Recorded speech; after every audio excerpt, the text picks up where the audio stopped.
Hello and welcome back to Body Bags. I'm your host for Thursday evening, the Sinister one, and today I will be doing a review on a camp-themed movie. It's movies that take place in camps such as Crystal Lake.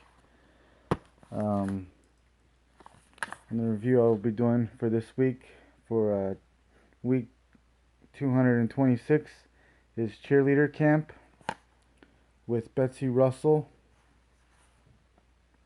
who is famous for being in Saw films as John Tucker's wife. And I want to apologize for the film I did last week. I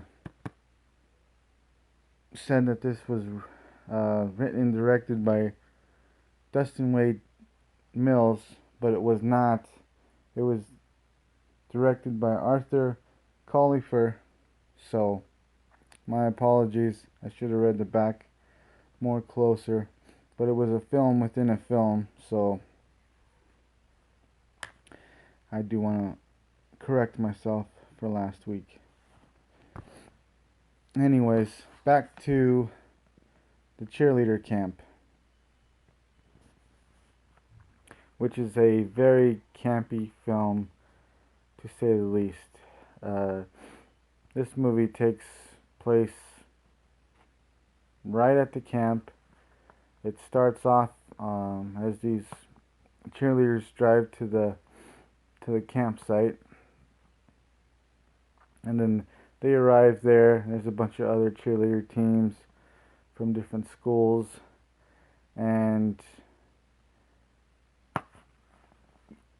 you come to find out the characters that they come across are your typical cliche characters. You have Buck Flower, who is the camp handyman, and you have your typical sheriff, um, the manager of the campsite, and then you have your cheerleaders and your jocks, your doofuses, your dweebs, your babes, the list goes on. Nothing new when it comes to this type of film. So it says, the synopsis says, "Welcome to Camp Hurrah, where a psycho killer is slaughtering high school cheerleaders on the eve of the all-state finals. Drive-in goddesses Betsy Russell and Lucinda Dickey star with former teen idol Leif Garrett in this bouncing, bleeding bonanza of B-movie goodness featuring graphic violence, gratuitous nudity, bad raping, and more from the glory days of late 80s splatter. This is Cheerleader Camp." And I can't remember what year this came out. I think it came out in 1988. So I do believe this was on my 1980s one list, but it says 1988 right here, so I'm not too positive, but I've been picking up my 1981 genre films and old Anchor Bay, so this is 1988 is probably correct on this one. But anyways, Betsy Russell, she has this obsession with her cheerleader coordinator, who is Leif Garrett, and she has this crush on him, and all these other cheerleaders start to hit on him and start hanging out with him, and she kind of starts getting jealous. Lo and behold, these cheerleaders start getting picked off one by one. Is it Betsy Russell doing the slaying, or is it another killer on the campground? Or is it all in her imagination? You have to watch this in order to find out. And I have to say, my thoughts and feelings on this film, I really did enjoy this.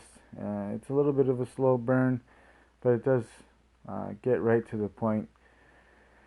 And cheerleaders start getting picked off one by one, pretty gruesome ways. The special effects makeup was really good in this film.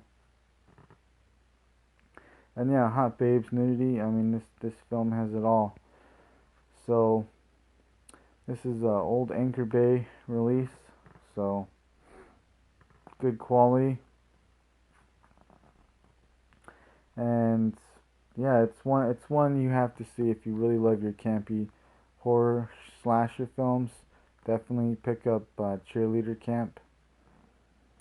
I don't know if there's a sequel to this, but it says right here, a classic. We're talking some serious cheerleader meat. Joe Bob Briggs. Alright, so with that note, thanks for watching my review. Please like, subscribe, comment, watch everyone else's reviews. Hopefully I'll be back next week with another review. I'm tied up this weekend. It's hectic. All next week will be hectic, so bear with me, and I hope to return next week with another review. Thanks for watching.